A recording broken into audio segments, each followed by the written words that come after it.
DNA এবং RNA দুটো খুব কাছাকাছি টার্ম। এটাকে বলা হয় ডিঅক্সি রাইবো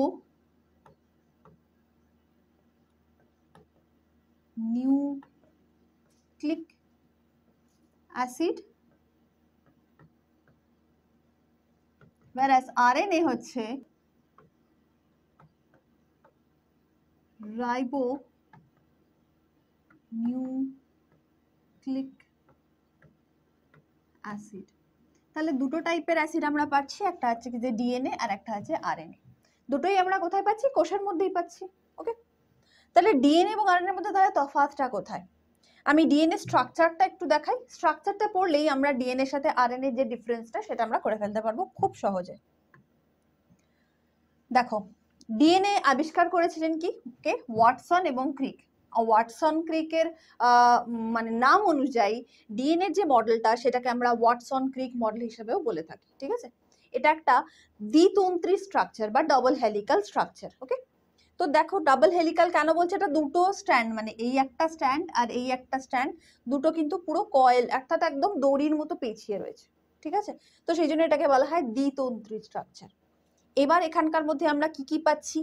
এক নম্বর যেটা পাচ্ছি সেটা হচ্ছে sugar phosphate backbone, SP backbone. তো সুগার ফসফেট ব্যাকবোন, সুগার এবং ফসফেট দিয়ে একটা স্ট্যান্ড তৈরি হওয়া, এই যে দুটো স্ট্যান্ড, এই দুটো স্ট্যান্ড সুগার আর ফসফেট চেন দিয়ে তৈরি হচ্ছে। ঠিক আছে, এর সাথে থাকছে কি? Base pair. এই যে এইগুলো, এই যে দেখো একটা ল্যাডার যদি আমরা দেখি, মানে একটা যদি সিঁড়ি আমরা যদি দেখি, তাহলে এই যে দুটো হ্যান্ডেল রয়েছে এটাই হচ্ছে সুগার ফসফেট ব্যাকবোন, এবং এই মাঝখানে যে স্টেপস গুলো আমরা পাই, এই স্টেপস গুলো হচ্ছে কি যে এই বেস পেয়ার ফর্ম করে। এগুলোর মধ্যে কি রয়েছে সেই পার্টটা আমরা এবার দেখব।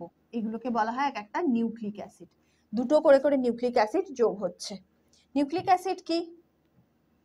এই যে দেখো, এই যে সিঁড়ি যদি আমরা দেখি, মানে এই কয়েল স্ট্রাকচারটাকে যদি আমরা খুলে ফেলি, তো it's look like a ladder বা একটা সিঁড়ি, যার দুটোই হ্যান্ডেলকে বলছি আমরা সুগার ফসফেট ব্যাকবোন, আর মাঝখানে এই পার্টটা হয়ে যাচ্ছে আমাদের এক একটা নিউক্লিওটাইড। এই পার্টটা এক একটা নিউক্লিওটাইড হয়ে যাচ্ছে, এই অংশটা আর এই অংশটা। এবার নিউক্লিওটাইডের স্ট্রাকচার আমরা দেখি ছোট্ট করে। নিউক্লিওটাইডের স্ট্রাকচারের মধ্যে আমরা কি কি পাবো? এইটা হচ্ছে নিউক্লিওটাইড স্ট্রাকচার। এই যে এটাকে আমি জুম করলাম, এর মধ্যে কি কি পাবো? এই একটা পাবো যেটা হচ্ছে, এটাকে বলা হয় 5 কার্বন সুগার, 5 কার্বন সুগার, 5টা কার্বন যুক্ত একটা সুগার, একটা নাইট্রোজেন গ্রুপ, আর একটা হচ্ছে ফসফেট গ্রুপ। মিলে এই তিনটে জিনিস মিলে তৈরি হয় কি? নিউক্লিওটাইড। তাহলে ডিএনএ স্ট্রাকচারটা আরেকবার করে বলি কি? এই পুরো ল্যাডার যেখানে দুটো সুগার ফসফেট ব্যাকবোন থাকছে, মাঝখানে থাকছে কি? দুটো নিউক্লিওটাইড যুক্ত হয়ে হয়ে একটা করে করে স্টেপ তৈরি করছে। এই যে দুটো যুক্ত হচ্ছে, এই দুটো হচ্ছে কি যে এক একটা নিউক্লিওটাইড।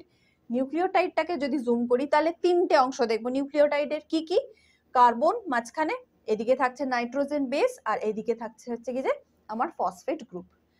এই নাইট্রোজেন বেসটা হচ্ছে, এইটা মনে রাখতে হবে। এইটা যদি আমরা মনে রাখি তাহলে ডিএনএ এবং আরএনএ এর তফাৎটা এখান থেকেই আমাদের চলে আসবে। নাইট্রোজেন বেস কি কি? Adenine, guanine, cytosine and thymine. That means A T G C, adenine, thymine, guanine, cytosine.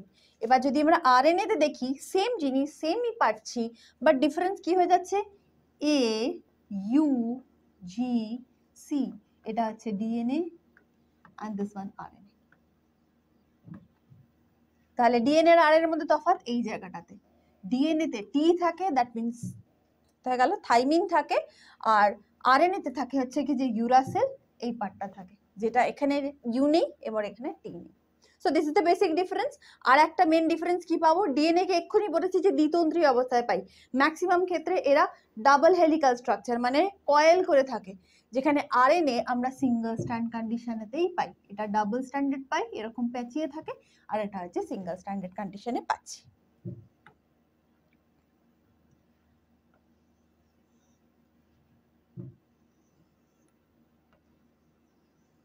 This is DNA and this one RNA.